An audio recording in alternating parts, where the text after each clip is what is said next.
எல்லாருக்கும் வணக்கம். நம்ம இப்போ இந்த வீடியோவில் பார்க்க போகிறது பார்த்தீங்க அப்படின்னா ஜாதக ஆய்வு பார்க்கலாங்க. அதாவது நம்மக்கிட்ட ஒரு கேள்வி வருது அப்படிங்கும்போது பார்த்திங்கன்னா அவர்களுக்கு உண்டான செயல்பாடுகளுக்கு என்ன தீர்வு அப்படிங்கும்போது இப்போ இந்த ஜாதகத்தை நம்ம எடுக்கலாம். கேரளாவில் 63 வயசு நடந்துட்டு இருக்கக்கூடிய ஒரு பர்சன். இவங்க பேர் நமக்கு வேண்டாம். கிட்டத்தட்ட இப்போ என்ன கரண்டில் தசாபுத்தி நடந்துட்டுருக்கு அப்படின்னு சொல்லி பார்த்தீங்க அப்படின்னா இந்த மீன லக்னத்துக்கு பாதகஸ்தானம்னு சொல்லக்கூடிய கன்னி மற்றும் மிதுனத்துக்கு சம்பந்தமான புதன் தசை அவங்களுக்கு போய்கிட்டு இருக்கு.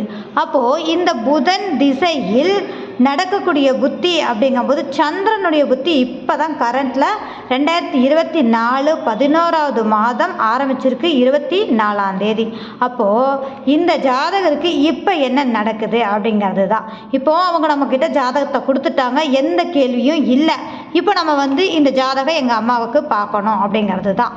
சரி, எடுத்த உடனே பாதகாதிபதினு சொல்லக்கூடிய தசை கிட்டத்தட்ட 11ஆம் இடத்துல நிற்கிது. அப்படிங்கிறதோடு பார்த்திங்கன்னா கேது பகவானுடையும் செவ்வாய் பகவானுடையும் சேர்ந்து இருக்கு இல்லைங்களா?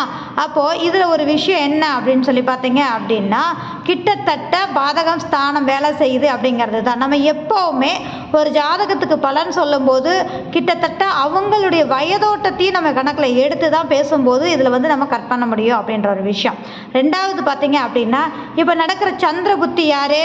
இவங்களுக்கு 5ஆம் இடம் சொல்லக்கூடிய அந்த புத்தி அட்டமஸ்தானத்தில் நிற்கிறாரு. அப்போ நம்ம ஏற்கனவே அட்டமஸ்தானம் அப்படிங்கிறதும் சந்திரன் அப்படிங்கிறது கிட்டத்தட்ட மனதுக்கு பாதிப்பை கொடுக்கக்கூடிய ஒரு சூழல் வயதோட்ட காரணமாகவும் புதனோடு கேது சம்மந்தப்பட்டிருக்காரு இல்லைங்களா? அப்போ மனக்குழப்பத்தை ஏற்படுத்தக்கூடிய ஜாதகம் அப்படிங்கிறது நமக்கு தெரியப்படுத்தக்கூடிய விஷயம். அப்போ நம்ம கேட்ட ஒரே கேள்வி என்ன அப்படின்னா இப்போ அவங்களுடைய உடல் ஆரோக்கியத்தில் கொஞ்சம் மன ரீதியான பாதிப்பில் அவங்க இருக்காங்க. கரண்ட்டில் கம்பல்சரி இந்த 2025 ஜனவரி மாதம் ஆரம்பத்திலிருந்தே கொஞ்சம் அதிகமாக இருக்கக்கூடிய சூழல் அப்படின்ற ஒரு அமைப்பு நம்ம சொன்னோம். அப்போ அவங்க கேட்ட கேள்வி என்ன தெரியுங்களா? அப்படி தான் இருக்காங்க, இதுக்கு என்ன ரெமெடி, ஆயுள் ரீதியான பாதிப்பு ஏற்படுமா அப்படிங்கிறது அவங்க கேள்வி.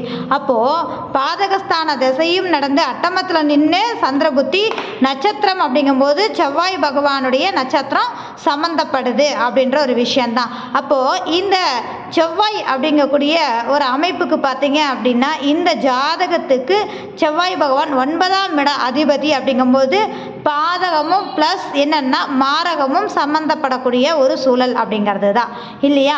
அப்போது இந்த கால சூழ்நிலையில் இவங்களுக்கான செயல்பாடுகள் அப்படிங்கும்போது உடல் ரீதியான பாதிப்பும் மன ரீதியான பாதிப்பும் ஆயுள் ரீதியான பாதிப்பும் இருக்குது அப்படின்றது தான்.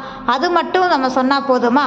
அப்போது அதுக்கு என்ன தீர்வு அப்படின்னு சொல்லிட்டு சந்திரன் நிற்கக்கூடிய நட்சத்திரத்தையும் எடுத்து வயதோட்டத்தின் காரணமாக அவங்களுக்கு நம்ம பரிகாரம் சொல்லியிருக்கோம் அப்படின்ற ஒரு விஷயந்தான். அப்போது இந்த மாதிரியான ஒரு ஜாதகங்கள் வருது, ஒரு பிரச்சனை இருக்குது அப்படின்னா அதுக்கு என்ன ரெமெடி அப்படிங்கிறது அவங்களுடைய ஜாதகத்திலே நடக்கக்கூடிய தசாபுத்தியை நம்ம கணிச்சு எடுக்கும் போதும் கோச்சாரத்தை நம்ம கனெக்ட் பண்ணி பார்க்கும்போது பார்த்தீங்க அப்படின்னா கண்டிப்பாக நம்மளால் சொல்ல முடியும் அப்படிங்கிறது தான். பாதகாதிபதியும் மாரகாதிபதியும் சம்மந்தப்படக்கூடிய அமைப்பு இருக்குது அப்படிங்கும்போது அப்போது ஆயுள் ரீதியான செயல்பாடுகளில் தொந்தரவு இருக்குங்கிறத நம்ம சொல்லிட்டோம், அதுக்கான தீர்வும் சொல்லியிருக்கோம் அப்படின்றதான். சரி, இனி அடுத்த வீடியோவில் இதே மாதிரியான இன்னொரு ஜாதக ஆய்வோடு நம்ம சந்திக்கலாம். மிக்க நன்றி.